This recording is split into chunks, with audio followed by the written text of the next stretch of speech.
নমস্কার বন্ধুরা, তোমরা সবাই কেমন আছো? আজকে অনেক দিন পর আবার একটি বড় ভিডিও নিয়ে চলে এসেছি। আজকে একটি পুরনো ব্যাগকে নতুন লুক দেওয়ার চেষ্টা করেছি। ভেবেছি যে নতুন কিছু একটা করা যাক।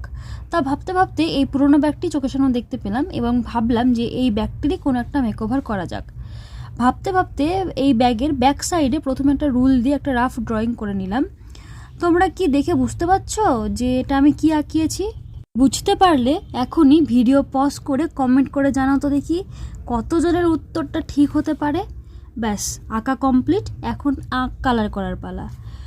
ফার্স্টে আমি ব্যাকে সাদা রং করে নিচ্ছি যাতে ভেতরের যে রঙগুলো আমি করব সেগুলো এনহ্যান্স হয়। আমি তো আমার এই চ্যানেলে মূলত শর্টস আপলোড করি, তাই তত বেশি লং ভিডিও আপলোড করা হয় না, কিন্তু বেশ কয়েকদিন হলো একদম রিচ ডাউন চলছে, ভিউজ বেশি আসছেই না। আমিও তো বুঝতে পারছি না যে কেন এরকম হচ্ছে। তোমরা কি কেউ এই ব্যাপারে কিছু জানো?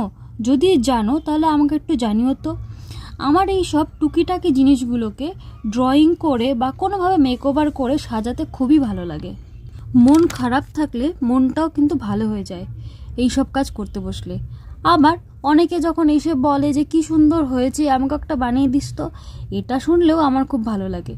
আর তোমরা যখন কেউ কমেন্টে প্রশংসা করো তাহলে তো আর কোনো কথাই নেই, মনটা একেবারে ভরে যায় এবং এই কাজগুলো করার আনন্দ আর আগ্রহ দ্বিগুণ হয়ে যায়। তোমাদের সেদিনের একটা ঘটনা বলি। সেদিন আমি টিউশন পড়াতে গিয়েছিলাম, তো স্টুডেন্টের মা বললো, সর্বাণী তোমার কাজগুলো না আমার খুব ভালো লাগে, আমাকে একটা ব্লাউজ করে দিও তো। ব্যাস, আমাকে আর কে পায়। পরের দিনই মাপের একটি ব্লাউজ কিনে নিয়ে এসে কাজ করতে বসে গেলাম। ওই ব্লাউজের শর্টসটাও আসছে 2 দিন পর।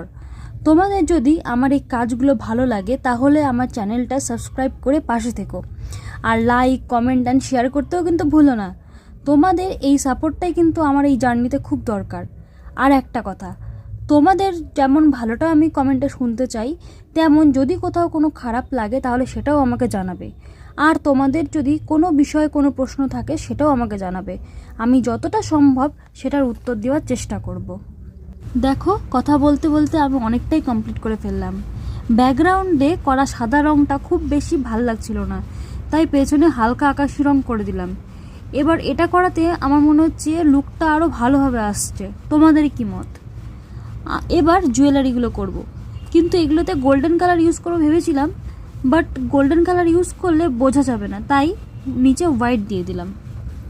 এখানে বলে রাখি, যত কালার আমি ইউজ করেছি সবগুলোই কিন্তু ফেব্রিক কালার, আর এই ফেব্রিক কালারগুলো ইউজ করার সময় আমি এক ড্রপ করে জল ইউজ করেছি যাতে এই রঙটা একটু পাতলা হয়। ব্যাগ তো চামড়ার, তো ওই অত গাঢ় রং না ইউজ করে আমার মনে হয় পাতলা রং ইউজ করাই ভালো। এখন তো প্রায় কমপ্লিট দেখতে পাচ্ছ, কিন্তু অনেক ছোট ছোট ডিটেল জিনিসগুলো বাকি আছে। এবার ওটাই আমি শেষ করছি। প্রথমে আমি এখানে গোল্ডেনের পার্ট দিয়ে নিলাম, এবার শাড়ির পার্টটাতে একটুখানি হালকা গোল্ডেন টাচ দিয়ে দিলাম, এবং যে বেলটা পরা আছে সেটাতে আমি রুলের শীষ দিয়ে গোল্ডেন ড্রপস দিয়ে দিচ্ছি এবং তাকে লিপস্টিক পরিয়ে দিলাম।